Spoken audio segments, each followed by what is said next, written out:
बात नहीं मानी ना, तो मैं पुलिस स्टेशन जाकर आप लोगों के खिलाफ दहेज उत्पीड़न के साथ ही जान से मारने की धमकी के जुर्म में सबको जेल में बंद करवा दूंगी। इसलिए जो मैं कहती हूँ वैसा ही करो चुपचाप से।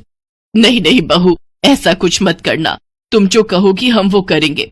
इसके बाद जूली उन सबको काम पर लगा देती है। ननद जी जरा जल्दी हाथ चलाइए, नहीं तो। नहीं नहीं मेरी प्यारी भाभी, भाभी मैं करती हूँ ना, आप आराम से बैठो सोफे पर, और किसी चीज की जरूरत हो तो कहना। सासू माँ खाना बना या नहीं? अब हमें कल तक का वेट करना होगा क्या? बस बहू रानी तैयार है।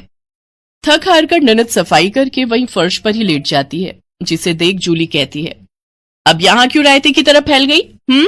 जाओ उठो और मेरे कपड़े पड़े हैं, उन्हें धोकर आओ। तुम रहने तो ही ना देवरानी जी, कपड़े मैं धो देती हूँ।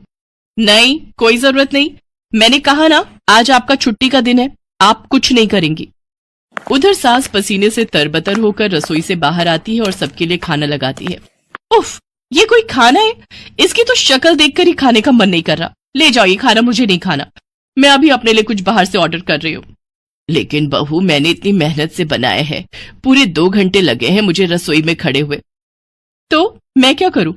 आप ससुर जी ये खाना ले जाकर बाहर कुत्तों को डालाना, और आपको जो मैंने सब्जी लाने का काम दिया था क्या वो आपने कर दिया? हाँ बहू, मैं बाजार से सब्जियां ले आया हूँ। Very good. अच्छा लिसन, शाम को मैंने घर पर पाजामा पार्टी ऑर्गेनाइज की है, तो अब आप तीनों जाओ और जल्दी से जाकर शाम के खाने की तैयारी करो। इसके बाद वो तीनों किचन में जाते हैं। हिना रोते हुए अपनी माँ से कहती है, माँ ये नई भाभी हमारे साथ ऐसा क्यों कर रही है? बड़ी भाभी ने तो कभी हमारे साथ ऐसा नहीं किया।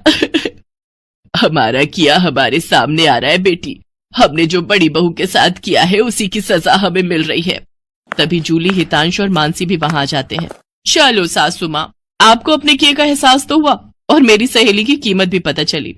हाँ सासू माँ, मानसी मेरी सहेली है। क्या ये सच है बड़ी बहू?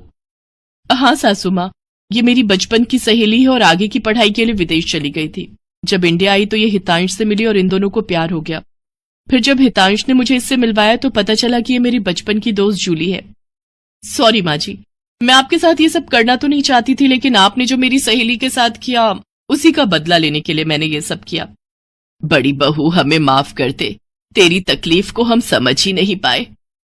इसके बाद सबने मानसी से माफी मांगी। मानसी ने सबको माफ कर दिया और इस तरह नई बहू का ससुराल में पहले दिन का प्लान पूरा हो गया।